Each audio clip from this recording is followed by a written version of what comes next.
ମୁଁ ସମସ୍ତଙ୍କୁ ସ୍ୱାଗତ କରୁଛି ସୋମ ଟ୍ୟୁଟୋରିଆଲ ୟୁଟ୍ୟୁବ ଚ୍ୟାନେଲକୁ। ଆଜିର କ୍ଲାସରେ ଆମେ ଆଲୋଚନା କରିବା ପ୍ଲସ୍ ଟୁ ସେକେଣ୍ଡ ଇୟର ବାଧ୍ୟତାମୂଳକ ଓଡ଼ିଆ ର ଯେଉଁ ଆମେ ଆଲୋଚନା କରୁଥିଲା ୟୁନିଟ୍ 2 ପୁଷ୍ପପୁରରେ ବର୍ଷାବରଣ ତାର ପାର୍ଟ 2 ଉପରେ ଆମେ ଆଲୋଚନା କରିବା। ତ ପାର୍ଟ 1 ଆମେ ଆଲୋଚନା କରିଥିଲା ଯେ ପ୍ରାବନ୍ଧିକ ଅଛନ୍ତି ପୁଷ୍ପପୁରରେ ବା ଆଧୁନିକ ପାଟଣା ସହରରେ ଏବଂ ସେଇ ଜାଗାରେ ବର୍ଷା ଆସିଛି ବା ସେ ଜାଗାରେ ବାରିଦ ଆସିଛି ଏବଂ ସେ ବାରିଦକୁ କହୁଛନ୍ତି ଯେ ତୁ ପୁଷ୍ପପୁରରେ ତୋର ସ୍ୱକର୍ମ ସାରିକି କୋଉଠିକୁ ଯା ବୋଲିକି ତୁ ପୁଷ୍ପପୁରରେ ତୋର ମାନେ ସବୁ ସ୍ୱକର୍ମ ସାରିକି ତୁ ଉତ୍କଳକୁ ଯା, କାହିଁକିନା ଉତ୍କଳ ତୋତେ ବହୁତ ଦିନରୁ ମାନେ ଅପେକ୍ଷା କରି ରହିଛି। ମୁଁ ଶୁଣିଛି ଦିନେକା ଯେ କୋଉ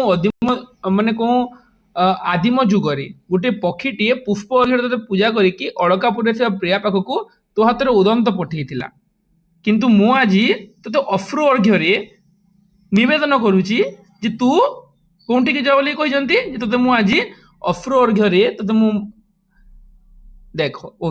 ଅଶ୍ରୁ ଅର୍ଘ୍ୟରେ ମାନସ କମଳ ଅର୍ପଣ କରି ତୋତେ ମୁଁ କାତରରେ କହୁଛି, ତୋତେ ମୁଁ ନିବେଦନ କରୁଛି ଯେ ତୁ ପୁଷ୍ପପୁରରେ ସ୍ୱକର୍ମ ସାରିକି ଉତ୍କଳ ପଥରେ ଗତି କରିବୁ ବୋଲିକି ସେ ନିବେଦନ କରୁଛନ୍ତି। କାହାକୁ ସେ ନିବେଦନ କରୁଛନ୍ତି? ବାରିଦକୁ। ଏବଂ ସେଇଟା ଆମେ ଆଲୋଚନା କରୁଥିଲା। ବାରିଦ ଆସିଛି ବନବାସୀ ମାନଙ୍କ ପାଖକୁ, ସେଇଟା ଆମେ ବି ଆଲୋଚନା କରୁଥିଲା ଏବଂ ବନବାସୀ ମାନଙ୍କ ପାଖକୁ ଗଲେ ତୁ ତାଙ୍କ ପାଖରେ ଅତି ପରିଚିତ କରି ତାଙ୍କ ପାଖରେ ରହିବୁ, ନହେଲେ ସେମାନେ ହସିକି ବନଭୂମି କମ୍ପାଇ ଦେବେ ବୋଲିକି। ତ ଏଇଠୁ ଆମେ ଆଲୋଚନା କରିବା। ଜଳଦ, ତୁ କ'ଣ ଜାଣୁନାହୁଁ ଯେ ଏହି ବନବାସୀ ମାନେ ତୋର ଛଡ଼ା ଆଉ କାହାରି ଅନୁଗ୍ରହ ଲୋଡ଼ନ୍ତି ନାହିଁ କିମ୍ବା ନିଅନ୍ତି ନାହିଁ। ଅନୁଗ୍ରହ ମାନେ ଆମେ କହିବା ଯେ ସାହାଯ୍ୟ, ଉପକାର।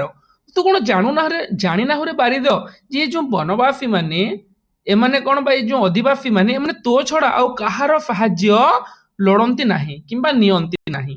ସ୍ୱଦାର୍ଜିତ ଧନରେ ଉଦର ପୋଷଣ, ସୁନ୍ଦର ସ୍ୱାସ୍ଥ୍ୟ ଓ ନିର୍ମଳ ମନ ମାନବ ଜୀବନର ପରମ କାମ୍ୟ ନୁହେଁ କି? ସ୍ୱଦାର୍ଜିତ, ସେମାନେ କେବଳ ତୋର ଅନୁଗ୍ରହ ଲୋଡ଼ନ୍ତି ଆଉ କାହାର ବି ଅନୁଗ୍ରହ ଲୋଡ଼ନ୍ତି ନାହିଁ। ସ୍ୱଦାର୍ଜିତ ମାନେ ସ୍ୱ ଅର୍ଜିତ ବା ନିଜ ଅର୍ଜିତ ଧନରେ ଉଦର ପୋଷଣ ମାନେ ଉଦର ମାନେ ପେଟ ପିଲା, ମାନେ ପେଟ ପୋଷିବା, ସୁନ୍ଦର ସ୍ୱାସ୍ଥ୍ୟ ଆଉ ନିର୍ମଳ ମନ, ଏଇଟା କ'ଣ ଗୋଟେ ମାନବ ଜୀବନର ପରମ କାମ୍ୟ ନୁହେଁ କି? ମାନବ ଜୀବନ ନିଜ ଧନରେ ଏ ଜିନିଷ ଗୁଡ଼ାକ କାମନା କରିପାରିବ ନାହିଁ କି? ଯଦି ଜଗତରୁ କେବେ ତସ୍କରତା ଲୋପ ପାଏ, ଯଦି ଜଗତରୁ କେବେ ଚୌର୍ଯ୍ୟ ବା ଚୋରି ଲୋପ ପାଏ, ତେବେ ମାନବିକତା ଶିଖିବା ପାଇଁ ଦିନେ ସଭ୍ୟ ସମାଜ ଏଇମାନଙ୍କ ପାଖକୁ ଆସିବ। କ୍ୱେଶ୍ଚନ ଆସିପାରେ ତୁମମାନଙ୍କୁ ଯେ ମାନବିକତା ଶିଖିବା ପାଇଁ ସଭ୍ୟ ସମାଜ କାହା ପାଖକୁ ଆସିବ? ବନବାସୀ ମାନଙ୍କ ପାଖକୁ ଆସିବ। ଏଣୁ ତୁ ଏମାନଙ୍କୁ ନିରାଶ ନ କରି ଅବିରତ ବାରିପାତରେ ବନଭୂମିକୁ ଶ୍ୟାମଳ ଓ ଉଜ୍ଜଳ କରିଦେବୁ। ତୁ ତେଣୁ ଏଇମାନଙ୍କୁ ନିରାଶ କରିବୁ ନାହିଁ। ଏଇମାନଙ୍କୁ ତୁ ନିରାଶ ନ କରି କ'ଣ କରିବୁ? ଯେମାନଙ୍କୁ ତୁ ନିରାଶ ନ କରିକି ଅବିରତ ବା ଲଗାତାର ବାରିପାତରେ ବନଭୂମିକୁ ଶ୍ୟାମଳ ଓ ଉଜ୍ଜଳ କରିଦେବୁ। ତୋର କୃପାରେ ଫାଳି କ୍ଷେତ୍ରରେ ନବନୀଳିମା ଖେଳି ବୁଲିବ। ତୋର କୃପାରେ ଫାଳି କ୍ଷେତ୍ରରେ ବା ଚାଷ ଜମିରେ କ୍ଷେତ୍ରରେ କ'ଣ ହେବ? ଯେ ନବନୀଳିମା ବା ନୀଳିମା ମାନେ ନୀଳବର୍ଣ୍ଣ ଖେଳି ବୁଲିବ। ନିର୍ଝରିଣୀ ଗିରିଦରୀରେ କ୍ରୀଡ଼ାରତ ବଶ୍ଚତରୀ ପରି ନାଚି ଉଠିବ। ସେ ଯୋଉ ନିର୍ଝରିଣୀ କ'ଣ ହେବ? ଯେ ଗୋଟେ କ୍ରୀଡ଼ାରତ ବଶ୍ଚତରୀ ବା ବାଛୁରୀ ପରି, ବାଛୁରୀ କେମିତି ନାଚି ଉଠେ ଖୁସିରେ, ତ ଇଏ ସେମିତି ବାଛୁରୀ ପରି ନାଚି ଉଠିବ। ଭଞ୍ଜ ନୃପ ପାଳିତ କଳାପୀର କେକାରେ ବନଭୂମି ପୂର୍ଣ୍ଣ ହେବ। ଭଞ୍ଜ ନୃପ ପାଳିତ କେକା ମାନେ କଳାପୀର କେକାରେ ମାନେ ମୟୂରର ଧ୍ୱନିରେ, ଦ କ୍ରାଏ ଅଫ୍ ଦ ପିକକ୍ ବୋଲି ଆମେ ଯାହାକୁ କହିଥାଉ, କେକାରେ କ'ଣ ହେବ? ଯେ ବନଭୂମି ପୂର୍ଣ୍ଣ ହେବ। ବନ୍ୟଜ୍ୟୋତିର ପରିମଳରେ ବନଭୂମି ଆମୋଦିତ ହେବ। ବନ୍ୟଜ୍ୟୋତି ମାନେ କ'ଣ ପିଲାମାନେ? ଜୁଇ ଫୁଲ ବୋଲି ଯୋଉ ଜାଣିଛ ନା, ତ ବନର ଜୁଇ ଫୁଲ ଆମେ ଯାହାକୁ ଜସ୍ମିନ ବୋଲି କହିଥାଉ, ବନର ଜୁଇ ଫୁଲର ପରିମଳରେ ବନଭୂମି ଆମୋଦିତ ହେବ। କଦମ୍ବ ପୁଲକରେ କଣ୍ଟକିତ ହୋଇ ଉଠିବ। ଯେ କଦମ୍ବ ପୁଲକରେ ବା କଦମ୍ବର ପୁଲକରେ କଣ୍ଟକିତ ହୋଇ ଉଠିବ ଏବଂ କୃଷ୍ଣଚୂଡ଼ା ନିଜ ତରୁଣ ତନୁକୁ ଦେଖିକି, କୃଷ୍ଣଚୂଡ଼ା ଯିଏକି ଶୁଖି ଯାଇଥିବ, ବାରିଦର ସ୍ପର୍ଶ ପାଇକି ସେ ପରିପୂର୍ଣ୍ଣ ହେଇଯିବ, ତ ନିଜର ତନୁକୁ ଦେଖିକି ସେ ବା ନିଜର ଶରୀରକୁ ଦେଖିକି ବା ନିଜକୁ ଦେଖିକି ସେ ନବତରୁଣୀ ପରି ଲଜ୍ଜାରୁଣ ହୋଇ ପଡ଼ିବ। ତୋର ଅନୁଗ୍ରହରେ ଏତେ ବିଭବ କ'ଣ ତୁ ଦେଖିବାକୁ ଚାହୁଁନୁ? ଯେ ଏମାନେ କେବଳ ତୋର ହିଁ ଅନୁଗ୍ରହ ଲୋଡ଼ନ୍ତି ବନବାସୀ ମାନେ, ଆଉ କାହାର ଅନୁଗ୍ରହ ଲୋଡ଼ନ୍ତିନି। ତୋର ଯଦି ସାହାଯ୍ୟ ମିଳିବ, ତୁ ଯଦି ଅନୁଗ୍ରହ କରିବୁ, ତାହେଲେ ଅନେକ ଅସମ୍ଭବ ଜିନିଷ ସମ୍ଭବ ହୋଇପାରିବ। ନିର୍ଝରିଣୀ ବା ନଦୀ ବଶ୍ଚତରୀ ପରି ନାଚି ଉଠିବ। ମୟୂରର ଧ୍ୱନିରେ ବନ ପ୍ରକମ୍ପିତ ହେବ।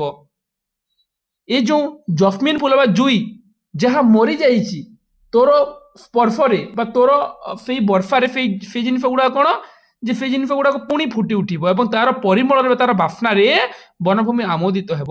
କଦମ୍ବ ପୁଲକ ରେ କଣ୍ଟକିତ ହୋଇ ଉଠିବ। କଦମ୍ବ କଣ ଯେ ତାର ପୁଲକରେ କଣ୍ଟକିତ ହୋଇ ଉଠିବ ବା ରୋମାଞ୍ଚରେ କଣ୍ଟକିତ ହୋଇ ଉଠିବ। କୃଷ୍ଣଚୂଡା ଯାହା ଝାଉଁଲି ପଡିଛି ସେ ତୋର ବର୍ଷାରେ ବା ତୋର ସ୍ପର୍ଶରେ ସେ କଣ ଯେ ତା ନିଜର ତନୁକୁ ଦେଖିକି ନବତରୁଣୀ ପରି ଲଜ୍ଜା ଋଣ ହୋଇପାରିବ। ଏ ସବୁ ଯାହା ଅସମ୍ଭବ ହେଇକି ଅଛି ଏ ସବୁ ସମ୍ଭବ ହୋଇପାରିବ ତୋର ସ୍ପର୍ଶରେ, ତୋର ଅନୁଗ୍ରହରେ। ତୁ କଣ ଏସବୁ ଚାହୁଁନୁରେ ବାରିଦ?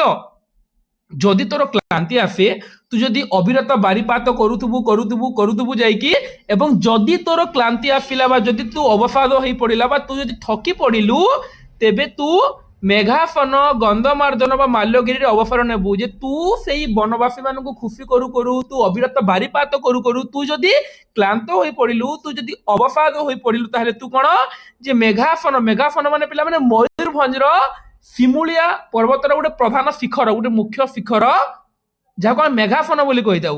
ଏବଂ ଗନ୍ଧମାର୍ଦ୍ଦନ ମାନେ ସମସ୍ତେ ଜାଣିଥିବ ହିମାଳୟର ଗୋଟିଏ ବନ ଯୋଉ ଜାଗାରୁ କି ଗନ୍ଧମାର୍ଦ୍ଦନ ଆଣିଥିଲେ ହନୁମାନ ଏବଂ ଗନ୍ଧମାର୍ଦ୍ଦନ ଆଣିଥିଲେ କହିଥିଲେ ପୁଣି ଗନ୍ଧମାର୍ଦ୍ଦନ ପର୍ବତକୁ ବୋହିକି ଆଣିଥିଲେ ବିଫଲ୍ୟକରଣୀ ପାଇଁ। ତ ସେଇଟା ଗନ୍ଧମାର୍ଦ୍ଦନ ଆଉ ଗୋଟେ ମାଲ୍ୟଗିରି ମାନେ ଗୋଟେ ପାହାଡ ହେଲା, ପାଲ ଲହଡାରେ ଅବସ୍ଥିତ ଗୋଟେ ପାହାଡ ମାଲ୍ୟଗିରି। ତ ତୁ ଯଦି ସେଇମାନଙ୍କୁ ଅବିରତ ବାରିପାତ କରି କରି ଯଦି ଥକି ପଡିଲୁ ତାହେଲେ ତୁ କୋଉ ଜାଗାରେ ଅବସର ନେବୁ ବା ତୁ କୋଉ ଜାଗାରେ ଆଶ୍ରୟ ନେବୁ?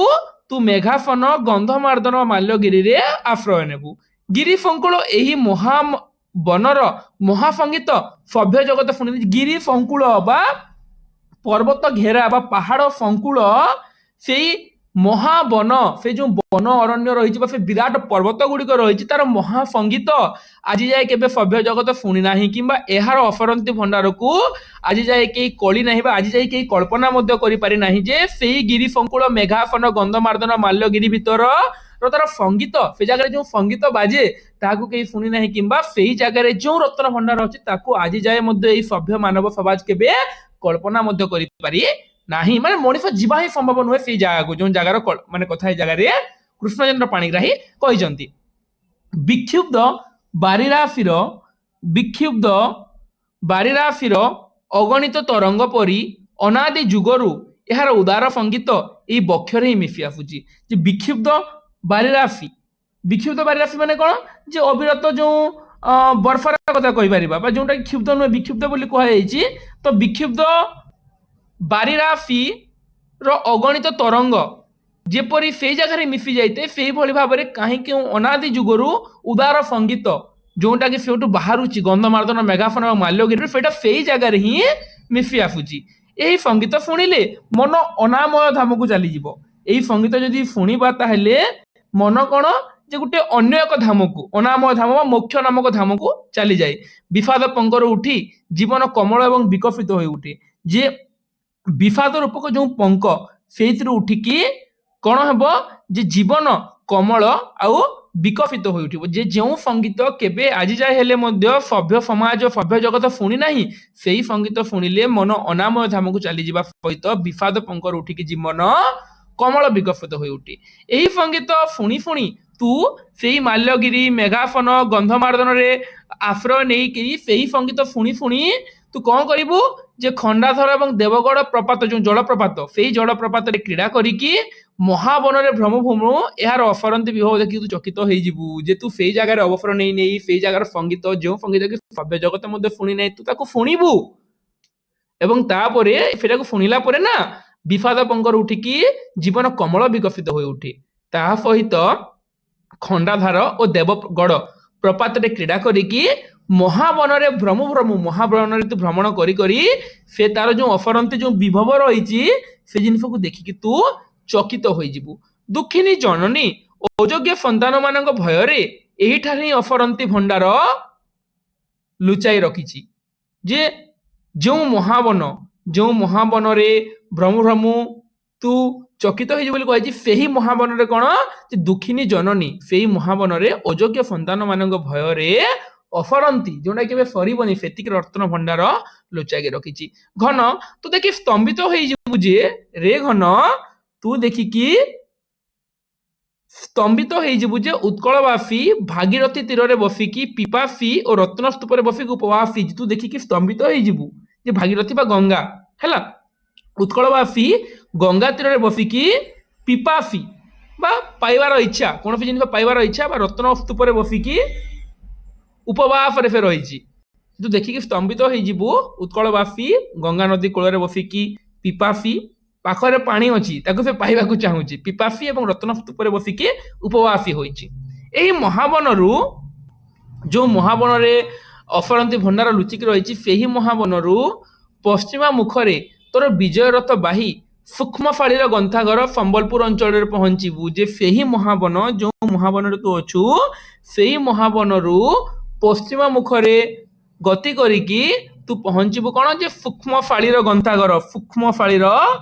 गंथाघर संबलपुर अंचल तू पहुंचबू तन्नुई महानदी एठारे तन्नुई महानदी माने कृफा बोली कहे तन्नु माने कृफा तो कृफा महानदी एठारे उपल सज्जारे एठारे प्रस्तर उपल माने पथर पिला माने प्रस्तर पथर पथर सज्जारे जाऊ जाऊ तीर देश स्वर्ण रेणु ढाली दिए तीर देश स्वर्ण रेणु ढाली दिए और नरनारी मान देहरे नवलावण्य बा नव सौंदर्य भरी दिए जे तू से ही महावनरू पश्चिमा मुखरे तोर विजय रथ बहिकी गति कला बेले तू से सूक्ष्म फाड़ीर गंथाघर संबलपुर रे पहुंचबू एवं से जगह कौन जे महानदी पथर सज्जारे जाऊ जाऊ स्वर्ण रेणु ढाली दिए एवं नरनारी मान देहरे सौंदर्य बोली दिए दुख दैन्य सुधा एठारे नरनारी मान विषाद कालिमा छुईने केउठारे जे संबलपुर रे जेते दुख जेते दैन्य आसिले मध्य से जगार नरनारी मान विषाद बा दुख केबे हेले मध्य छुई पारी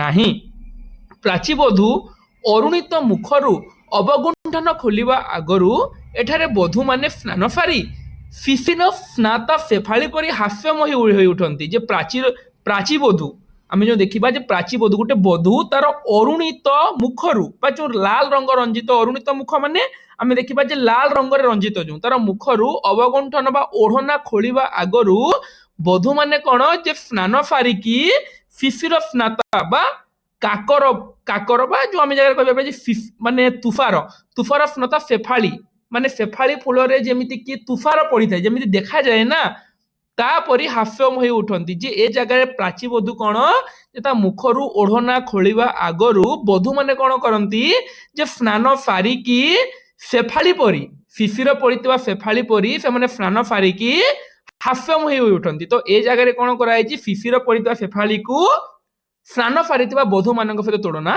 कराई एमानंकर अनलफ चरण रे कमल फुटी उठे जे एही मानंकर एही नारी मानंकर एही जो बधू मानंकर संबलपुर अंचल कथा कहैछि एही अंचल रे बधू मानंकर अनलफ चरण रे कमल फुटी उठिबा पद्म तांको पाद रे पद्म फुटी उठे कला कुफल कर स्पर्श रे क्षुद्र कुटीर सुधा हसी उठे जे सेही नारी मानंकर पाद रे बा तांको चरण रे कमल फुटी उठे एवं कला कुफल कर स्पर्श हाथर स्पर्श गोटे क्षुद्र कुटीर मध्य हसी उठे चारु चिकु रकु बड़ी तोर लोभनीय कजल कांति को बहु दिन पर देखिए माने आयत नयन रे चाही रही जे चारु चिकु रकु बड़ी तोर जो लोभनीय कजल कांति तोर जो सौंदर्य तोर जो रूप तोते देखिकी बहुत दिन पर माने निज आयत रे आउ रहिबे नाही से माने कोन करिवे जे तोर तोते देखिकी हला तोर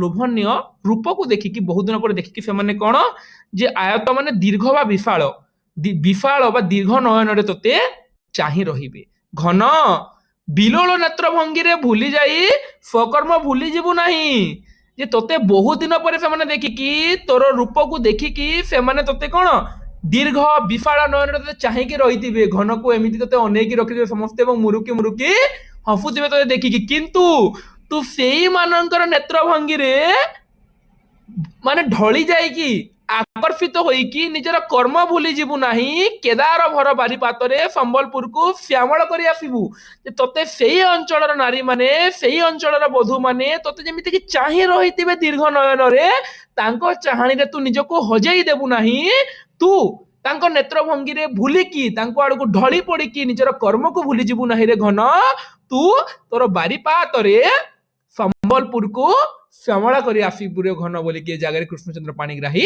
कहते कि चमत्कार वर्णना प्रबंधर ना से बर्फा को से उत्कल को पठेई उत्कल भिन्न भिन्न जगह केतेबेले मयूरभंज तो केतेबेले देवरीगढ़ तो केतेबेले संबलपुर तो केते देखिबा आगु को आउ कोन जगह को जाउची बर्फा जो जगह के समस्ते कहीं ना उत्कल रे देखा देछि हाहाकार एवं समस्ते अपेक्षा करिसंती बर्फा को बारिद को जल देखु से केतेबेले आसीबो एवं आम अंचल को सफे श्यामला करिक जीवो जितेबेले जन को भोक लागुताय ताकू जेमती खाद्य दरकार से भली भाबरे जितेबेले सबु आडे मरुडी हाहाकार पड़ी जाए समस्तको दरकार जल एवं एही जल को अपेक्षा करिक रहिसंती एवं सेही निज जन्मभूमि रे जलर अभाव को परिलक्षित करी कृष्णचंद्र पाणिग्राही कोन करिसंती जे से निजे पुष्पपुर रे थाई कि सेही बर्फा को से उत्कल को पठेवा को से चेष्टा करिसंती बर्फा को उत्कल को जीवा को बारिद को उत्कल को जीवा को से करुण निवेदन करिसंती अश्रु अर्घ्य ताकू पूजा करिकी तो संबलपुर को श्यामला करि फारिला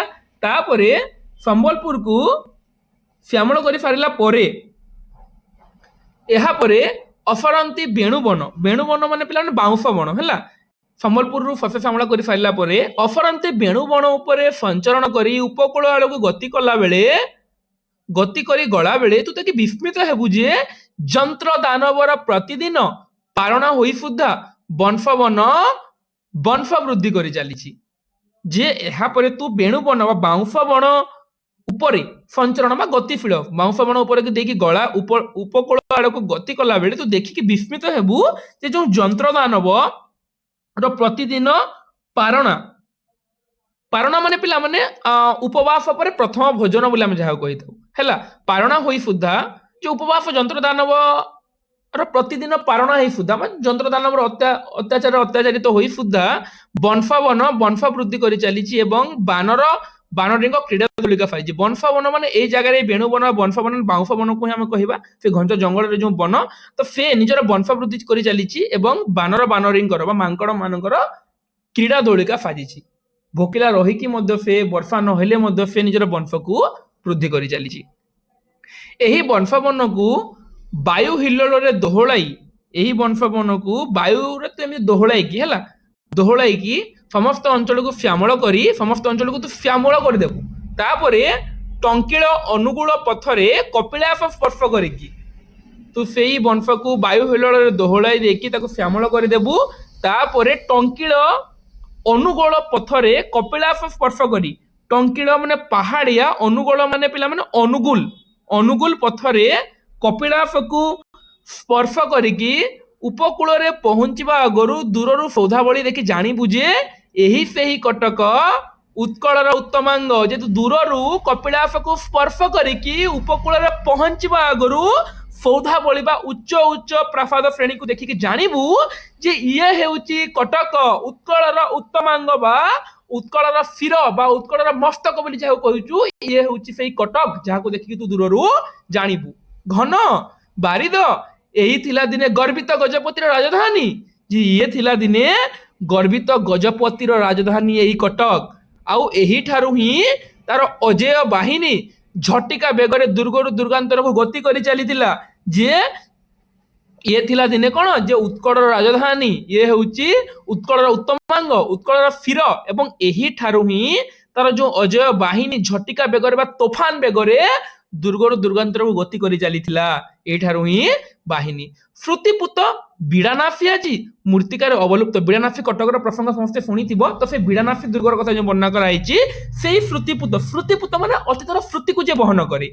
तो सेही श्रुतिपुत बिड़ानाफी आज मृत्तिकारे अवलुप्त जे से बिड़ानाफी कोन आज माटी रे लुप्त होइकी जाइछि मात्र लुंठित बारबाटीर कलित प्रस्तर रे मात्र से लुंठित जो बारबाटी उपर लुंठन कराइछि से लुंठन बारबाटीर कलित प्रस्तर रे बा पतित पथर रे से बिड़ानाफीर श्रुति और कीर्ति आज जाए मध्य लागि रहिछि जे से बिड़ानाफी आज हेई पारे मृत्तिकार अवलुप्त ध्वंस होइकी माटी रे मिसि जाइछि किंतु लुंठित बारबाटीर कलित प्रस्तर रे बा पतित पथर खंड रे तार श्रुति आज जाए मध्य लागि रहिछि मरकत केफरीर महाकीर्ति आज जाए चित्रकला मेखला दिशुची मरकत केशरी जे राजा थिले सेही मरकत केशरींकर कीर्ति आज जाए मध्य ଚିତ୍ରୋତ୍ପଲ୍ଲା ବା ମହାନଦୀର ପ୍ରାଚୀନ ନାମ ହେଉଛି ଚିତ୍ରୋତ୍ପଲ୍ଲା।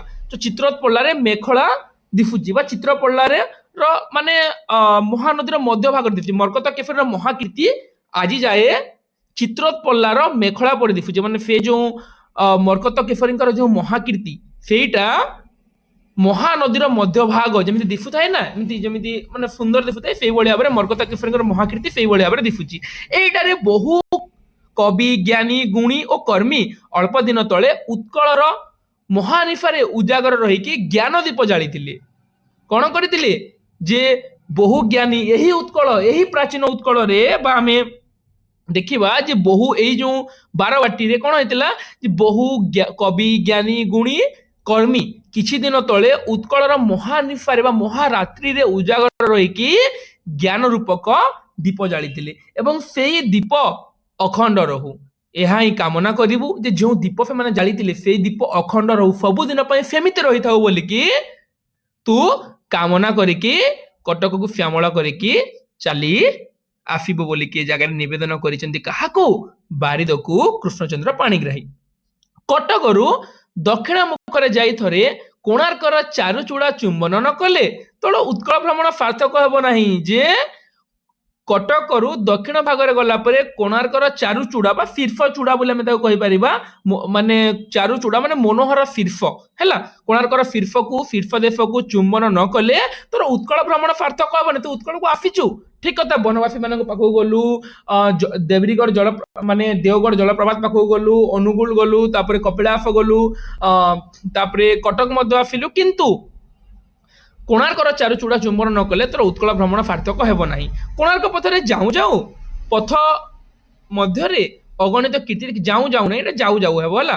କୋଣାର୍କ ପଥରେ ଯାଉ ଯାଉ ପଥ ମଧ୍ୟରେ ଅଗଣିତ କୀର୍ତ୍ତି ଦେଖି ତୁ ଚକିତ ହେଇଯିବୁ। ଯେ ତୁ ଯେତେବେଳେ କଟକରୁ ଦକ୍ଷିଣ ମୁଖରେ କଟକ ଆଡକୁ ଯିବୁ, କଟକରୁ ଦକ୍ଷିଣ ମୁଖରେ କୋଣାର୍କ ଆଡକୁ ଯିବୁ, ତ କଟକରୁ ଦକ୍ଷିଣ ମୁଖରେ କୋଣାର୍କ ଆଡକୁ ଯାଉ ଯାଉ ବାଟରେ ଯୋଉ କୀର୍ତ୍ତି ରହିଛି ସେଇ କୀର୍ତ୍ତି ଦେଖିକି ତୁ ଚକିତ ହେଇଯିବୁ ରେ ଘନ। ମାତ୍ର ଘନ ଏହି ଶ୍ରୁତି ଶ୍ମଶାନରେ ଅଟକି ଗଲେ ତୋର ସ୍ୱକାର୍ଯ୍ୟ ସାଧନରେ ବିଳମ୍ବ ଘଟିବ। ମାତ୍ର ତୁ ଦେଖିକି ଚକିତ ହେଇଯିବୁ ସେଇ କୀର୍ତ୍ତି ଗୁଡିକ, ମାତ୍ର ତୁ ସେ ଜାଗାରେ ଅଟକିବୁ ନାହିଁ। ଯଦି ଅଟକିବୁ ତାହେଲେ ତୋର ସ୍ୱକାର୍ଯ୍ୟ ସାଧନରେ ବିଳମ୍ବ ଘଟିବ। ଏଣୁ ତୁ ଅତୀତ ଉତ୍କଳ ମହିର ମାନଦଣ୍ଡ ପରି ଦଣ୍ଡାୟମାନ ଖାଲି ଲିଙ୍ଗରାଜ ନିକେତନର ଚାରୁଚୂଡା ପ୍ରତି ଆନତ ହୋଇ ଉପକୂଳ ପଥରେ ଗତି କରି ଚାଲିଯିବୁ। ଏଣୁ ତୁ ସେ ଜାଗାରେ ଅଟକିବୁ ନାହିଁ।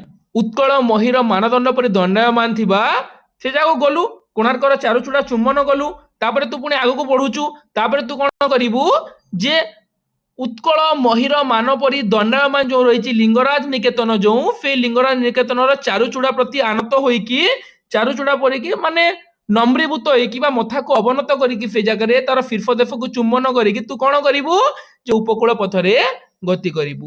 ବେଳାଭୂମିର ଶ୍ୟାମଳ ପଥରେ ଯିବା ବେଳେ ପଲ୍ଲୀବାଲା ମାନେ ତୋର ସ୍ୱାଗତ ପାଇଁ ଶଙ୍ଖ ଧରି କୁଟୀରରୁ ବାହାରି ଆସିବେ। ତୁ ଯେତେବେଳେ ଯିବୁ ନା ଲିଙ୍ଗରାଜକୁ ନିକେତନକୁ ଚାରୁଚୂଡା ପ୍ରତି ଆନତ ହେଇକି ତୁ ଯେତେବେଳେ ଉପକୂଳ ପଥରେ ପୁଣି ଗତି କରିବୁ, ଉପକୂଳ ପଥରେ ଯେତେବେଳେ ତୁ ଗତି କରିବୁ ସେତିକି ବେଳେ କଣ ହବ ଯେ ସେତିକି ବେଳେ ଶ୍ୟାମଳ ପଥରେ ଯିବା ବେଳେ ପଲ୍ଲୀବାଳା ମାନେ ତୋର ସ୍ୱାଗତ ପାଇଁ ଶଙ୍ଖ ଧରି କୁଟୀରରୁ ବାହାରକୁ ଆସିବେ। ତୁ ଗଲା ବେଳେ ଯେତେବେଳେ ଜାଣିବେ ନା ପଲ୍ଲୀବାଳା ମାନେ ତୁ ଆସିଛୁ ବୋଲିକି, ସେମାନେ ତୋର ସ୍ୱାଗତ ପାଇଁ କଣ କରିବେ, ସେମାନେ ତୋର ସ୍ୱାଗତ ପାଇଁ କୁଟୀରରୁ ବାହାରି ଆସିବେ।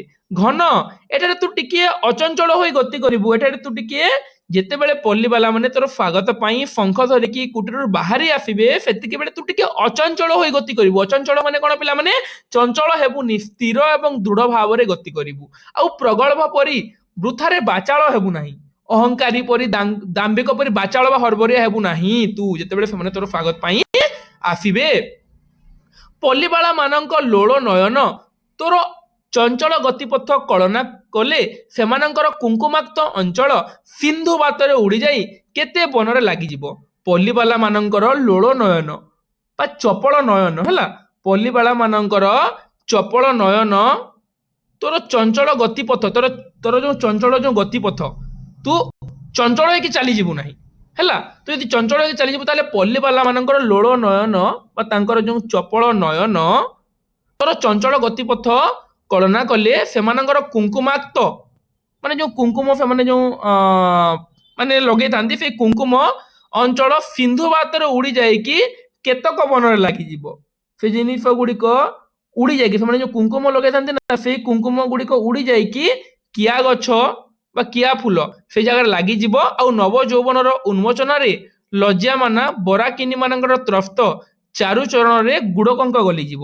ତ ତୁ ସେ ଜାଗାରେ ସ୍ଥିର ହେଇକି ଦୃଢ଼ ହେଇକି ଯିବୁ। ସେ ଜାଗାରେ ତୁ ଚଞ୍ଚଳ ହେଇଯିବୁନି। ଯଦି ଚଞ୍ଚଳ ହେଲୁ ତୋତେ ପଲ୍ଲୀବାନା ମାନେ ସ୍ୱାଗତ କରିବାକୁ ଆସିଥିବେ ବାହାରିକି ରେଡ଼ି ହେଇକି, ତ ତୁ ଯଦି ଚଞ୍ଚଳ ହେଇଗଲୁ ତାହେଲେ ତାଙ୍କର କୁଙ୍କୁମାକ୍ତ ତାଙ୍କର ଯେଉଁ କୁଙ୍କୁମ ସେଗୁଡ଼ାକ କ'ଣ ଯେ ଉଡ଼ି ଯାଇକି କେତକ ବନରେ ଲାଗିଯିବ ଏବଂ ନବ ଯୌବନର ଉନ୍ମୋଚନରେ ବରାକିନୀ ମାନଙ୍କର ତ୍ରସ୍ତ ଚାରୁଚରଣରେ ତାଙ୍କର ଯେଉଁ ଗୁଡ଼କଙ୍କ ମାନେ ବାଲୁକାମୟ ପ୍ରଦେଶରେ ଜନ୍ମୁଥିବା ଯେଉଁ ତୃଣ ଓ ତାହାର ଫଳ ଯେଉଁ ସେଗୁଡ଼ାକ ଗଲିଯିବ ବୋଲିକି ଏ ଜାଗାରେ କୁହାଯାଇଛି। ତେଣୁ ତୁ ଚଞ୍ଚଳ ହେଇକି ଗତି କରିବୁ ନାହିଁ। ଏତେ ଅନರ್ಥର କାରଣ ନ ହୋଇ ଏଠାରେ ତୁ ଟିକେ ଅଚଞ୍ଚଳ ହେଲେ କ'ଣ ଚଳିବ ନାହିଁ? ରେ ବାରିଦ, ତୁ ଯଦି ଏମିତି ଚଞ୍ଚଳ ହେବୁ ତାହେଲେ ସବୁ କିଛି ଅନର୍ଥ ହେଇଯିବ। କୁଙ୍କୁମାକ୍ତ ଉଡ଼ିଯିବ, ଗୁଡ଼କଙ୍କ ଗଳିଯିବ, ହେଲା। ତେଣୁ ତୁ ଏତେ ଅନರ್ಥର କାରଣ ନ ହୋଇକି ଟିକେ ଅଚଞ୍ଚଳ ହେଲେ ଚଳିବ ନାହିଁ, ଟିକେ ସ୍ଥିର ହେଲେ ଚଳିବ ନାହିଁ। ଧୀର ଗମ୍ଭୀର ହୋଇ ରାଜଲୀଳା ଗତିରେ ଯାଉ ଯାଉ ମୋହଦଧିର ତୁଙ୍ଗ ତରଙ୍ଗାବଳୀରୁ ଉଦ୍ଧତ ହେଲା ଭଳି ବହୁ ଦୂରରୁ କୋଣାର୍କର କୃଷ୍ଣଚୂଡ଼ା ତୋର ଗତିରେ ଭାସି ଉଠିବ। ଯେ ତୁ ଧୀର ଏବଂ ଗମ୍ଭୀର ଗତିରେ ଗଲାବେଳେ, ହେଲା, ଧୀର ଏବଂ ଗମ୍ଭୀର ଗତିରେ ଗଲାବେଳେ ଯାଉ ଯାଉ ମୋହଦଧିର ତୁଙ୍ଗ ତରଙ୍ଗାବଳୀରୁ ମୋହଦଧିର, ହେଲା, ମୋହଦଧି ବା ମହାସାଗର ବୋଲିକି ଆମେ କହିପାରିବା।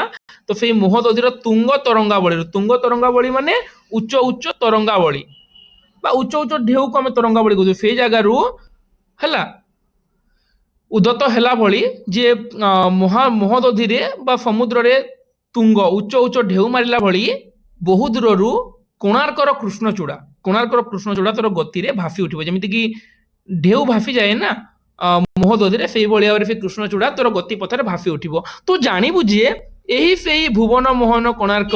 ତୁ ଜାଣିବୁ ଯେ ଇଏ ହେଉଛି ସେଇ ଭୁବନ ମୋହନ କୋଣାର୍କ। ସ୍ୱର୍ଗଚ୍ୟୁତ ପାରିଜାତ ପରି ତାହା ଆଜି ମ୍ଳାନ ଓ ଛିନ୍ନ ହୋଇ ବିଜନ ବେଳାରେ ପଡ଼ି ରହିଛି।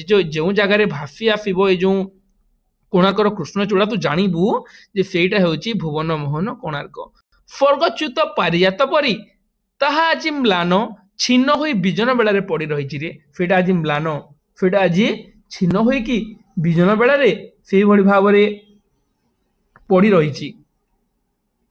ଦୃପ୍ତ ଓ ଗର୍ବିତ ଜାତିର ପରାକ୍ରମର ପ୍ରତୀକ ଏହି ମହାମନ୍ଦିର ଏକ ପକ୍ଷରେ ତୋତେ ବିପୁଳ ବିଭବର ବାର୍ତ୍ତା ଓ ଅନ୍ୟ ପକ୍ଷରେ ଅତୁଳିତ ଲଳିତ କଳାର ଛନ୍ଦମୟ ଗାଥା ଏକାବେଳେ ଆଣିଦେବ। ଯେ ସେଇଟା ଆଜି ବିଜନ ବେଳାରେ ପଡ଼ି ରହିଛି ମ୍ଳାନ ଏବଂ ଛିନ୍ନ ହେଇକି। ଦୃପ୍ତ ଓ ଗର୍ବିତ ଜାତିର ପରାକ୍ରମର ପ୍ରତୀକ ସେଇଟା। ସେଇ ମହାମନ୍ଦିର ତୋତେ ବିପୁଳ ବିଭବର ବାର୍ତ୍ତା ଏବଂ ଛନ୍ଦମୟୀ ଗାଥା ଏକା ସହିତ ସେ ଆଣିଦେବ ବା ଏକା ସହିତ ସେ ଛନ୍ଦମୟୀ ଗାଥା କହିବ। ବା ଆମେ ଏମିତି କହିପାରିବା ଯେ ଅନ୍ୟ ପକ୍ଷରେ ଏଇ ଯେଉଁ ଜାତିର ମହାମନ୍ଦିର ତାର ଯେଉଁ ବିପୁଳ ବିଭବର ବାର୍ତ୍ତା ଏବଂ ଛନ୍ଦମୟୀ ଗାଥା ତୁ ଜାଣିପାରିବୁ ବୋଲିକି। ଏହି ମୁକ ମନ୍ଦିର ଯେଉଁ କୋଣାର୍କ, ତାର ଯଦି ମୁଖ ଫିଟନ୍ତା ତାହେଲେ ତେବେ ସେ ତୋତେ ଅତୀତ ବିଭବର ଗାଥା କହି ବିଜନ ବେଳାର କଥା ଆମେ ଆଲୋଚନା କରୁଛେ। ଯେଉଁ ବିଜନ ବେଳାରେ ସେ ପଡ଼ି ରହିଛି, ଯଦି ତାର ମୁଖ ଫିଟନ୍ତା ତାହେଲେ ସେ ତୋତେ ତାର ଅତୀତ ବିଭବର ଗାଥା କହିକି ବିଜନ ବେଳାକୁ ମୁଖରିତ କରିଦିଅନ୍ତା, ଅଥବା ଉଚ୍ଚ ରୋଦନରେ ସିନ୍ଧୁ ଘୋଷକୁ ବୁଡ଼େଇ ଦିଅନ୍ତା, କିମ୍ବା ଉଚ୍ଚ ରୋଦନ କରି କରି ସେ ସିନ୍ଧୁ ଘୋଷକୁ ମଧ୍ୟ ବୁଡ଼େଇ ଦିଅନ୍ତା ଯଦି ସେଇ କୋଣାର୍କର ମୁଖ ଫିଟନ୍ତା। ଘନ ଅତୀତର ଏହି ମ୍ଳାନ ଶ୍ମଶାନରେ ଆଉ ବେଶୀ କ୍ଷଣ ରହିଲେ ଲାଭ କ'ଣ ହେବ? ଅତୀତର ଯେଉଁ ମ୍ଳାନ ଶ୍ମଶାନ, ସେଇଥିରେ ତୁ ବେଶୀ ସମୟ ରହିବୁନି, ରହିଲେ ତୋର କିଛି ବେଶୀ ଲାଭ ହେବ ନାହିଁ। ଏହାର ଚାରୁଚୂଡ଼ାକୁ ଚୁମ୍ବନ କରିକି ମୋହଦଧି ଉପକୂଳକୁ ଶ୍ୟାମଳ କରି, ଏହାର ଚାରୁଚୂଡ଼ାକୁ ତୁ ଚୁମ୍ବନ କରିକି କ'ଣ କରିବୁ ଯେ ମୋହଦଧିର ଉପକୂଳକୁ ଶ୍ୟାମଳ କରିକି ତୋରା ଗତିରେ ତୁ କ'ଣ କରିବୁ ଯେ ତୋ ଗତିରେ ଦ୍ରୁତ ଗତିରେ ତୁ ନୀଳାଚଳ ପଥ ଧରିବୁ। ଯେ ସେ କୋଣାର୍କରେ ତୁ ବେଶୀ ସମୟ ରହିବୁ ନାହିଁ, ଟିକେ ବର୍ଷା ହେଇକି ତାର ଚାରୁଚୂଡ଼ାକୁ ଚୁମ୍ବନ କରିକି ମୋହଦଧି ଉପକୂଳରୁ ବା ମହାସାଗର ଉପକୂଳକୁ ଶ୍ୟାମଳ କରିକି ବର୍ଷା କରିକି ତୁ ଦ୍ରୁତ ଗତିରେ ନୀଳାଚଳ ପଥ ଧରିବୁ। ଆଜିର କ୍ଲାସରେ ଆମେ ଏତିକି ଆଲୋଚନା କରିବା ଏବଂ ପାର୍ଟ 3ରେ ଆମେ ବାକି ପ୍ରସଙ୍ଗ ଗୁଡ଼ିକ ଉପରେ ଆଲୋଚନା କରିବା। ଭିଡ଼ିଓଟିକୁ ସବୁବେଳେ ଦେଖିଥିବାରୁ ସମସ୍ତଙ୍କୁ ହୃଦୟରୁ ଧନ୍ୟବାଦ। ଜୟ ଜଗନ୍ନାଥ, ଜୟ ମା ସମଲେଇ। ପୁଣି ଦେଖା ହେବା ଆମେ ଆଗାମୀ ଭିଡ଼ିଓରେ ଏବଂ ସେଥିରେ ଆଲୋଚନା କରିବା ପାର୍ଟ 3 ଉପରେ। ଧନ୍ୟବାଦ।